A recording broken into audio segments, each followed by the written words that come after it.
Burn ইনস্টিটিউটে আছেন আমাদের সহকর্মী হাসান আল মাহমুদ। সর্বশেষ পরিস্থিতি জানাতে সরাসরি যুক্ত হচ্ছেন তিনি আমাদের সাথে। হাসান, মাইলস্টোনে বিমান বিধ্বস্তের ঘটনায় আহত হয়ে যারা ভর্তি আছেন তাদের ব্যাপারে চিকিৎসকরা কি বলছেন, বিস্তারিত জানাবেন।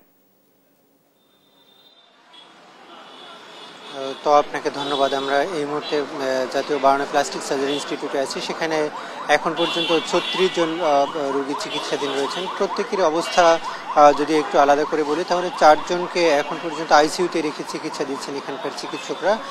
তাদের অবস্থা অনেকটাই বেশি আশঙ্কাজনক বলা হচ্ছে এবং আরও অন্তত ৯ জন যারা আছেন তাদেরকে আশঙ্কাজনক অবস্থায় চিকিৎসা দেওয়া হচ্ছে। অর্থাৎ তারা যে ৩টি ক্যাটাগরি করেছিল সেই ক্যাটাগরির যে দ্বিতীয় ক্যাটাগরিতে কিছুটা ঝুঁকিপূর্ণ অবস্থায় রয়েছেন যারা ৯ জন, এবং বাকি যারা রয়েছেন তাদের মধ্যে অন্তত ১০ জনকে তারা দ্রুত ছুটি দিতে পারবেন এমনটাই কিন্তু বলেছেন।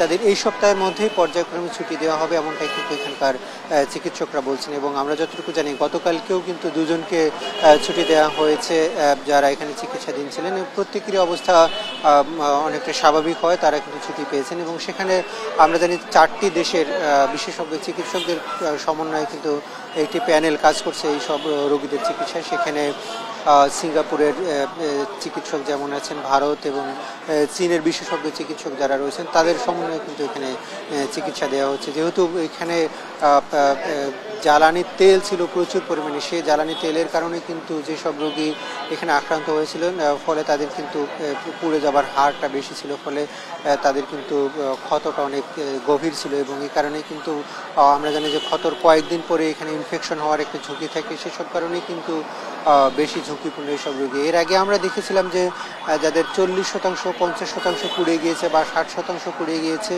এমন সব রোগীও কিন্তু এখান থেকে ভালো হয়ে গিয়েছে। তবে গতকালকে আমরা দেখেছি একজন শিশু মারা গিয়েছেন যার কিন্তু 40% পুড়ে গিয়েছিল। ফলে এখন যেখানে এটি বলা হচ্ছে যে যেহেতু এখানে অধিকাংশ শিশু, ফলে তাদের কিন্তু ঝুঁকির পরিমাণটা অনেক বেশি। একই সাথে যেহেতু জ্বালানি তেল খুব দ্রুত আগুনটা ছড়িয়ে পড়েছিল সে কারণে কিন্তু খুব পুড়ে যাবার হারটা কিন্তু এখানে অনেক বেশি গভীর ছিল, ফলে তাদের কিন্তু ইনফেকশনটা এখন বেশি হচ্ছে। তবে এখন যারা চিকিৎসাধীন রয়েছেন প্রত্যেকের অবস্থা কিন্তু যে ১০ জন তাদেরকে ছুটি দেওয়া হচ্ছে, বাকি যাদের আছে তাদের কিন্তু তারা সর্বোচ্চ চেষ্টা করছেন যাতে ত্রুটিমুক্ত একটি চিকিৎসা পদ্ধতির মাধ্যমে তাদেরকে যথেষ্ট পরিমাণে সুস্থ করা যায়। এবং এখন পর্যন্ত আমরা জানি যে এখানে প্রথম দুদিনেই ২ জনকে এখানে মৃত অবস্থায় নিয়ে আসা হয়েছিল এবং বাকি আরও ১৫ জনের মৃত্যু হয়েছে এখানে চিকিৎসাধীন অবস্থায়। ফলে বোঝা যাচ্ছে যে যারা এখানে এসেছিল তাদের কিন্তু অনেকটা বেশি জটিল অবস্থায় নিয়ে আসা হয়েছিল।